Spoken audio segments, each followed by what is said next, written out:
gatandatu ushize tariki ya 7 Ugushyingo 2020 mu gihugu cy'Ububiligi nibwo hamenyekanye inkuru ibabaje ku witwa umukozi w'Imana Rev Pasteur Mugabekazi Angelique usanzwe ayobora itorero rya River of Joy and Hope ry'i Kigali. Ni nyuma y'amafoto akomeje gukwirakwizwa avuga uburyo uyu mugore yarumye undi mukobwa urutoki abitewe n'ifuhe ry'umugabo utari uwe.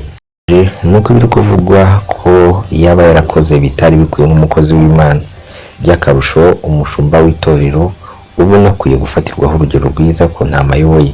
Uyu mugore Rev Pasteur Mugabekazi bivuga ko yari urutoki rw'umukobwa twahaye amazina ya Belize ku mpamvu z'umutekano we, dore ko n'ubundi icyo gikorwa cyo kumuruma urutoki kugeza nubwo ajyanwa kwa muganga bakamupfuka byari bitewe n'ifuhe yagiriye undi mugabo utari uwe ariko basanzwe baziranye, maze afatwa n'uburakari atega umukobwa arimo kugenda mu nzira agiye kumva yumva umuntu aramusimbukiye ashaka mu maso, undi arwana nuko atangiza mu maso birangira amurumye urutoki ararwangiza nk'uwari ufite gahunda yo kurukuraho.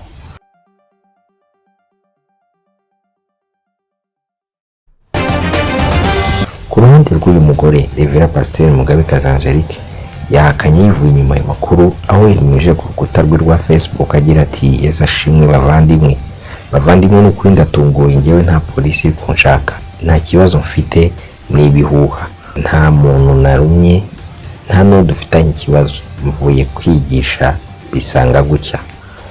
Akimara kwandika ubutumwa hari abahise bakira ukuri kwe nk'ukuri nyako batangazwa n'uwakoze iyo foto yakwirakwiye ahantu hose, ariko hari andi makuru yemeza kubivugwa ari ukuri ahubwo uwo byabayeho akaba ku giti cye atifuza kugira icyo atangaza ku byamubayeho. Gusa ibimenyetso bigaragaza ko Rev Pasteur Angelique Mugabekazi yakoze ayo mahano n'aya mafoto muri kureba. Andi makuru atugeraho nuko bimwe mu byamuvuzweho ko polisi irimo kumushakisha binavugwa ko ari muri icyo gihugu adafite impapuro zimwemerera kuhaba. Biranavugwa kandi ko ikirego cyamaze gushyikirizwa polisi ku buryo ibyabaye bishobora kuba bigiye kunyuzwa mu nzira y'amategeko tutanababwiye ko aba bombi nta n'umwe ufite umugabo. Gufata inshingano z'ubushumba hari urwego uba ugezemo rwo kumenya uko witwara ukarinda ubuhamya bwawe kurusha ibindi byose, ukarangwa no kwihangana, kubabarira no kugira ingeso nziza, ukaba urugero rwiza mu bandi, ikaba umwambaro udakurwamo bitewe n'ikibazo cyacyo cyose uhuye nacyo. Ibi rero biramutse byarabaye nk'uko bikomeje kuvugwa byaba biteye agahinda ndetse bikojeje isoni itorero Ashunge, ndetse aha niho hava icyo twakwita gutukisha abakozi b'Imana b'ukuri. Akaba wamugana ikinyarwanda ugira uti umukobwa umwe agatukisha bose.